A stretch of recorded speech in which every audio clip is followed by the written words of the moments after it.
The Voice of Intuition.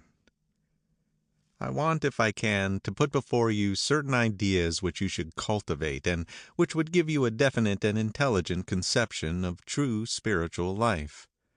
I think all of you realize that to create, as you must create if you would live, there must be struggle and discontent. And in guiding these to their fruition, you must cultivate your own point of view, your own tendencies, your own abilities. And for this I desire to arouse in each that voice, that tyrant, the only true guide that will help you to create. Most of you prefer, it is a much easier way, to copy. Most of you like to follow. Most of you find it much easier not to cultivate your own tendencies, your own qualities, your own natures, but rather to follow blindly. And I think you will agree with me that it is fatal for the development of the voice. The noblest guide each of us has is this voice, this tyrant, this intuition. And it is in cultivating, in ennobling, and in perfecting this that we arrive at the goal, our own goal.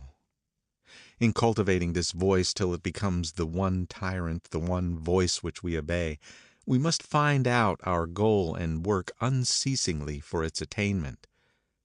Now, what is this goal? To me it is this. I want to attain the ultimate truth. I want to reach a state where I know for myself that I have conquered, that I have attained, that I am the embodiment of that truth, so that all the little struggles, the little turmoils, the little disturbances of life, though they have their value, do not upset me, do not cloud the vision of the truth. And in attaining this truth, I attain at the same time what I desire, the peace, the perfect tranquility of mind and of emotions. This is the goal for me. The first essential is the strengthening of this voice in each of us, which asserts itself from time to time. And in cultivating and in ennobling the intuition, we must learn to think and act for ourselves. The cultivation of this voice of intuition means a life according to its edicts. Imitation has nothing to do with the beautiful.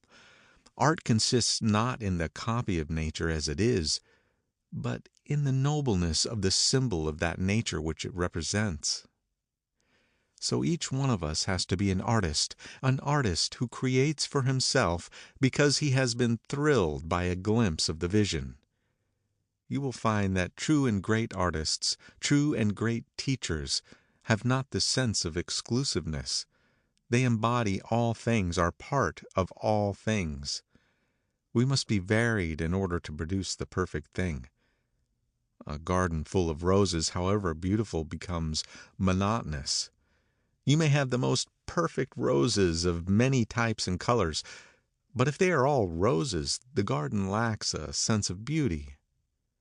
There is a tendency in each one of us to become like the others. We all desire to conform to a certain type and make ourselves fit into molds not of our own making. This is fatal to the development of perfect intuition, and yet we must never forget that we shall all meet in the kingdom of happiness.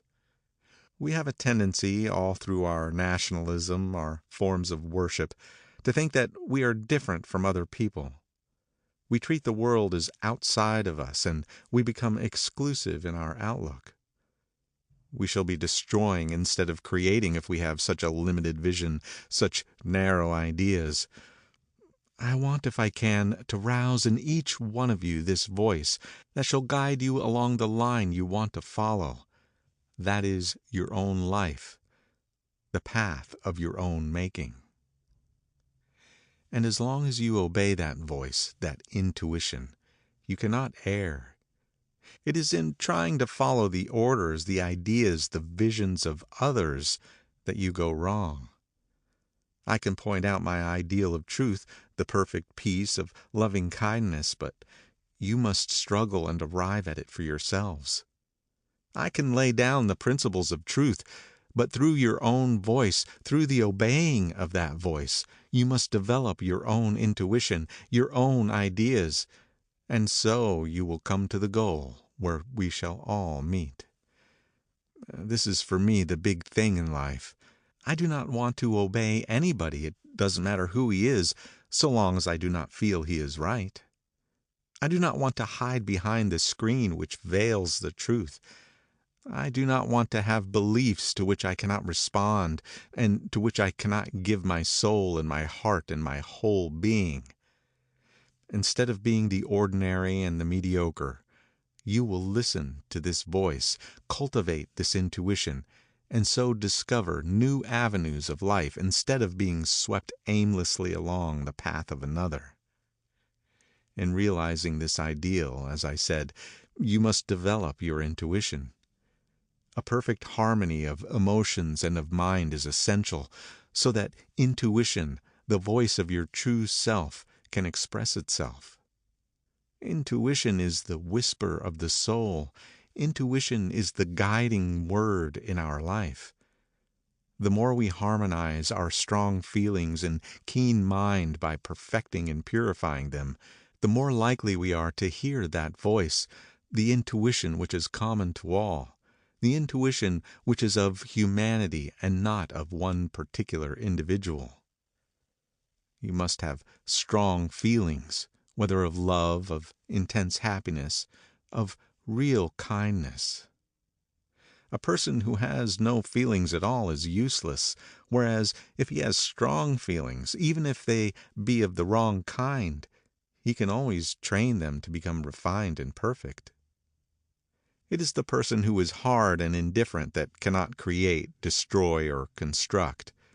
You will find that a great destroyer is never a small person. There is something wonderful about him. A great lover is never mediocre or small. The more feelings you have, the better, but at the same time you must learn control, because emotions are like weeds, and unless you restrain them, they will spoil the garden. If you have weak emotions but give them nourishment day by day, they will strengthen and grow. The idea that we should have no feelings and emotions is absurd and unspiritual. The more you are bubbling over with feelings, the better, but you will find you have to control them, and if you do not, you suffer. If you do not control them, you are going farther away from your intuition. You are wandering away on the bypaths instead of walking on the main road towards your goal. Have tremendous feelings. Sport yourselves with them. Do not be negative, but go out and be adventurous. I feel this so strongly because we all tend to become of one type. We all want to think along the same lines. We all want to flock around the same person. We all fear that if we do not belong to this movement or to that, we shall not advance. What is advancement? It is your own happiness. Advancement is only a word. I would rather be happy than gain all the petty satisfaction that the world can give. What does it matter to which religion you belong, what glories you bear, so long as you feel really happy and can keep your goal absolutely clear and undimmed? Imagine for the moment the Lord Buddha and his disciples. They were the great exceptions of their age. They all had one master, one goal, one ideal, and that was He. And yet they had, every one of them, the spark of genius. They were not mediocre because they followed Him who was the exception, the flower of humanity, and such examples must we all become. End of chapter 1.